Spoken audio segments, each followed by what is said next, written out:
పేదవాడి పక్షాన నిలబడతాం, ప్రజా గొంతుకై నినదిస్తాం. వాయిస్ ఆఫ్ వాయిస్లెస్, తెలుగువారి మనస్సాక్షి సాక్షి టీవీ. సాక్షి టీవీ ప్రసారాల కోసం మీ స్థానిక కేబుల్ ఆపరేటర్ను వెంటనే సంప్రదించండి. పాలమూరు జిల్లాలో చిరుతల సంచారం స్థానికులకు కంటి మీద కునుకు లేకుండా చేస్తోంది. జనావాసాలకు చిరుతలు వస్తుండటంతో జనం భయాందోళనకు గురవుతున్నారు. చిరుతను గుర్తించేందుకు అధికారులు ఎన్ని ప్రయత్నాలు చేస్తున్నా ఫలించకపోవడంతో ఎప్పుడు ఏ ప్రమాదం ఎలా ముంచుకొస్తుందోనని ఆందోళన వ్యక్తం చేస్తున్నారు. పాలమూరు జిల్లాలో చిరుతల యొక్క సంచారము కలకలం రేపుతుంది. నిత్యం ఏదో ఒక దగ్గర స్థానికులకు ఈ చిరుత కంటబడుతుండడంతో వాళ్ళంతా కూడా భయాందోళనకు గురవుతున్నారు. గతంలో అనేకమైనటువంటి యొక్క మూగజీవాలపైన దాడులు చేసినటువంటి యొక్క చిరుతలు వాటిని చంపేసినటువంటి ఘటనలు కూడా ఈ యొక్క జిల్లాలో వెలుగు చూశాయి. తాజాగా మహబూబ్ నగర్ జిల్లా కేంద్రానికి కూటవేడు దూరంలో ఉండేటువంటి వీరన్నపేటలో గడిచిన 15 రోజులుగా చిరుత యొక్క సంచారం స్థానికులకు కంటి మీద కూనుకుండేలా చేస్తుంది. ఈ నేపథ్యంలో అసలు చిరుతల యొక్క సంచారము జనాలు భయాందోళనకు గురవుతున్నటువంటి తీరుపై సాక్షి గ్రౌండ్ రిపోర్ట్. ఎక్కడో అడవిలో ఉండాల్సిన చిరుతలు జనావాసాల మధ్య సంచరిస్తుండడం ఆందోళన కలిగిస్తోంది. గత కొంతకాలంగా జిల్లాలోని అనేక ప్రాంతాల్లో జనాలకు చిరుతలు దర్శనమిస్తున్నాయి. దీంతో వ్యవసాయ పొలాలకు వెళ్లేందుకు రైతులు జంకుతున్నారు. నవాబ్పేట, గండీడ్, మద్దూరు, దేవరకద్ర తదితర మండలాల్లో చిరుతలు కనిపించాయి. చాలా ప్రాంతాల్లో మేకలు, గొర్రెలు, కుక్కలు, గేదెలపై దాడి చేసి హతమార్చాయి. జిల్లాలో పెద్ద పెద్ద గుట్టలు ఉండడంతో చిరుతలు అక్కడే ఆవాసం ఏర్పాటు చేసుకుని ఉంటున్నాయి. గత నెల 29న నగరంలోని వీరన్నపేట గుట్టపై స్థానికులకు చిరుత కనిపించింది. 2 రోజుల తర్వాత మరోసారి చిరుత కనిపించడంతో స్థానికులు ప్రాణాలు అరచేతిలో పట్టుకుని బిక్కుబిక్కుమని బతుకుతున్నారు. జనవాసాల మధ్య చిరుతల సంచారంతో ఉమ్మడి పాలమూరు జిల్లా వ్యాప్తంగా జనాలు తీవ్రమైనటువంటి భయాందోళనకు గురవుతున్నారు. ముఖ్యంగా వివిధ ప్రాంతాల్లో నిత్యం ఎక్కడో ఒక దగ్గర యొక్క చిరుతలు కనబడుతుండేటువంటి నేపథ్యంలో వాటిని పట్టుకోవాలని చెప్పి ఈ యొక్క జనాలంతా కూడా రైతులు ఫారెస్ట్ అధికారులకు విన్నవిస్తున్నప్పటికీ కూడా వాళ్ళు చేస్తున్నటువంటి ప్రయత్నాలు ఎక్కడ కూడా ఫలించడం లేదు.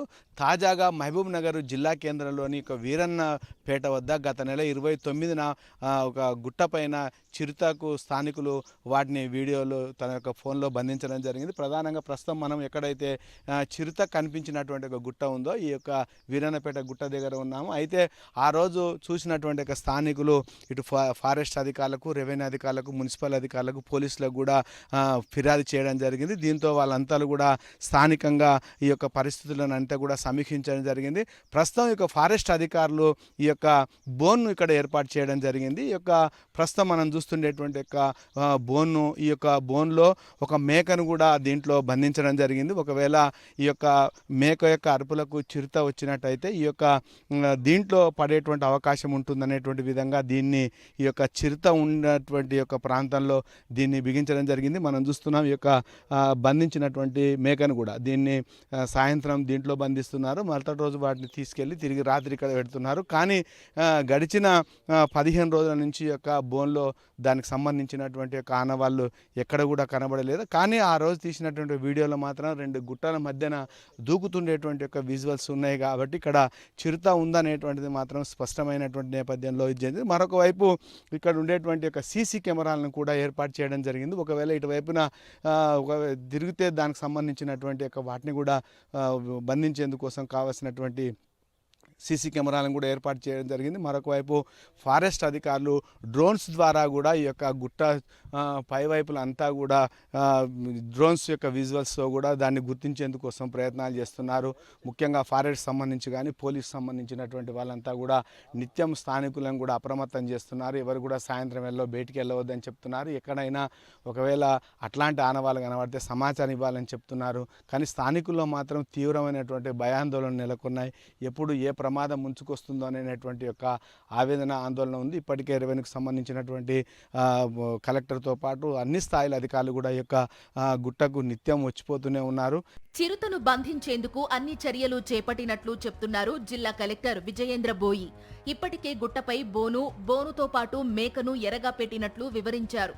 పోలీసు, మున్సిపల్ శాఖల సహకారంతో గాలింపు చర్యలు చేపడుతున్నామన్నారు. మహబూబ్ నగర్ జిల్లా కేంద్ర సమీపంలోని వీరన్నపేట వద్ద గడిచిన 15 రోజులుగా చిరుత సంచారంతో స్థానికులు భయాందోళన చెందుతున్నటువంటి యొక్క పరిస్థితిలో ప్రత్యక్షంగా ఈ యొక్క సహాయక చర్యలను పర్యవేక్షించేందుకు జిల్లా కలెక్టర్ విజయేంద్ర బోయ్ గారు ప్రత్యక్షంగా గుట్టనెక్కి ఇక్కడ ఉండేటువంటి యొక్క సహాయక చర్యలను పరిశీలిస్తున్నారు. మనం చూస్తున్నాం ఇక్కడ ఉండేటువంటి ఏదైతే గుహలాకు ఉండేటువంటి రాళ్ల వైపు నుంచే పోవడానికి అవకాశం ఉంటుంది. కాబట్టి చిరుతకు సంబంధించినటువంటి సమాచారంకు సంబంధించి కానీ గాలింపులో ఏమైనా పురోగతి సాధించాలనే విషయాన్ని ఫారెస్ట్ అధికారులు చర్చిస్తున్నారు. మేడం చెప్పండి, ఎలాంటి చర్యలు తీసుకున్నారు, ఎలాంటి ఆదేశాలు ఇచ్చారు?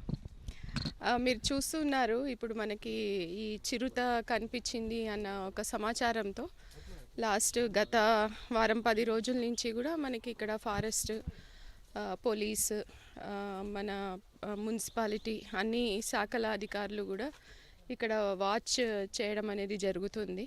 ముఖ్యంగా మన ఫారెస్ట్ అధికారులందరూ కూడా 24 hours విజిల్ అనేది పెట్టారు. అట్లాగే ఒక బోను అరేంజ్ చేయడం జరిగింది. అట్లాగే కొన్ని ప్లేసుల్లో సీసీ కెమెరాలు కూడా మనకి అరేంజ్ చేయడం జరిగింది. ఈ డ్రోన్తో కూడా కొంత మనం సర్వేలెన్స్ అనేది చేస్తున్నాము. అయితే ఫారెస్ట్ తిక్కుగా ఉన్న చోట మనకి డ్రోన్లో కొంత విజిబిలిటీ అనేది తక్కువ ఉంటుంది. బట్ అంటే గత 3-4 రోజుల నుంచి అయితే ఎక్కడ కూడా మనకి స్పాటింగ్ అయిన సమాచారం అయితే లేదు. అంటే ఇక్కడి నుంచి వెళ్ళిపోయి కూడా ఉండొచ్చు. అది ఫిమేల్ అని చెప్తూ ఉన్నారు. అంటే కాబట్టి సేఫ్ పగ్ మార్క్ని బట్టి సో కొంత సేఫ్ ప్లేస్ చూసుకుంటూ వెళ్ళిపోవడానికి అవకాశం ఉంది. అయితే ఇక్కడ మనకి క్రషర్స్ కూడా ఉన్నాయి కాబట్టి ఒక 2 రోజులు అవి కూడా బంద్ చేసి చూస్తాము. బట్ ముందు కూడా మేము చెప్పినట్టు కొంత ఈ చుట్టుపక్కల ప్రజలందరూ కూడా కొన్ని జాగ్రత్తలు అయితే పాటించాలి. గుట్టపై ఉన్నది ఆడ చిరుతగా గుర్తించినట్లు చెప్తున్నారు డిఎఫ్ఓ సత్యనారాయణ. గుట్టలు, అటవీ ప్రాంతాల్లో చిరుత సంచారం ఉంటుందని, జనాల మధ్యకు చిరుతలు వచ్చే పరిస్థితులు ఉండవని, ఎవరూ భయాందోళన చెందవద్దని చెప్తున్నారు. సో ఫారెస్ట్లో దాని ఆవాసంలోకి మనం వచ్చి ఉన్నాం కాబట్టి జనరల్గా ఈ టైంలో కనబడుతుంటాయి. సో అది దాని కొరకు మనం అన్ని రకాల చర్యలు అయితే తీసుకున్నాము. అందరికీ కూడా కావాల్సిన సమాచారం కూడా ఇస్తున్నాము. ఈ 2-3 రోజుల నుంచి అయితే మనకి ఎక్కడ కూడా ట్రేస్ కాలేదు. ఈవెన్ డ్రోన్ వాళ్ళని కూడా తీసుకెళ్ళి డ్రోన్తో కూడా మనం అంతా సెర్చ్ చేసాము. మనం కూడా మొత్తం తిరిగి వచ్చాము. చాలా ఉదయం 8 గంటల నుంచి తిరుగుతూనే ఉన్నాం. సో ఎక్కడ కూడా మనకు ఆనవాళ్ళు అయితే కనిపించలేదు. ప్రస్తుతానికైతే అది వెళ్ళిపోయి ఉంటుంది. కంటిన్యూస్ ఫారెస్ట్ మొత్తం మనకు 30,000 ఎకరాల ఫారెస్ట్ ఇదంతా కంటిన్యూస్గా ఉంటుంది. సో దాంట్లో 10-15 చిరుతపుళ్ళు ఉన్నాయి మనకు. సో దీనికి ఏంటంటే మనమే జాగ్రత్తగా ఉండాలి ప్రజలు. అధికారులు ఎన్ని ప్రయత్నాలు చేస్తున్నప్పటికీ చిరుత కనిపించకపోవడంతో ప్రజలు తీవ్ర ఆందోళనకు గురవుతున్నారు. ఈ గుట్టలో మనకు ఏమో ఈ గుట్టకి ఆ గుట్ట నుంచి ఈ గుట్ట రావడం పోవడం చూసినాము. విజువల్స్ ఉన్నాయి, వీడియోస్ ఉన్నాయి, అన్నీ ఉన్నాయి. కాబట్టి మళ్ళీ మనం ఇన్ఫార్మ్ చేయడం జరిగింది. అప్పుడే మన ఫారెస్ట్ సిబ్బంది మన 1 town police station Shri Appayya గారు కూడా, సిఏ అప్పయ్య గారు కూడా, SHO గారు కూడా రావడం జరిగింది. దానివల్ల మనం బోన్ ఏర్పాటు చేసిండ్రు ఫారెస్ట్ డిపార్ట్మెంట్ వాళ్ళు. దానికి కెమెరా పెట్టిండ్రు, సోలార్ సిస్టంలో అన్నీ ఏర్పాటు చేసిండ్రు. ప్లస్ దయచేసి నేను ప్రజలకు ఒకటే కోరుతున్నా, మన దగ్గర చాలా జిల్లాల నుంచి అక్కడి నుంచి ఇక్కడ కనిపిస్తుంది కాబట్టి అందరు జర జాగ్రత్తగా తీసుకోవాల్సి వస్తుంది. మా పిల్లలకు మనం కాపాడుకోవాలి, బయట పంపకూడదు. వీలైనంత త్వరగా చిరుతను బంధించాలని స్థానికులు కోరుతున్నారు.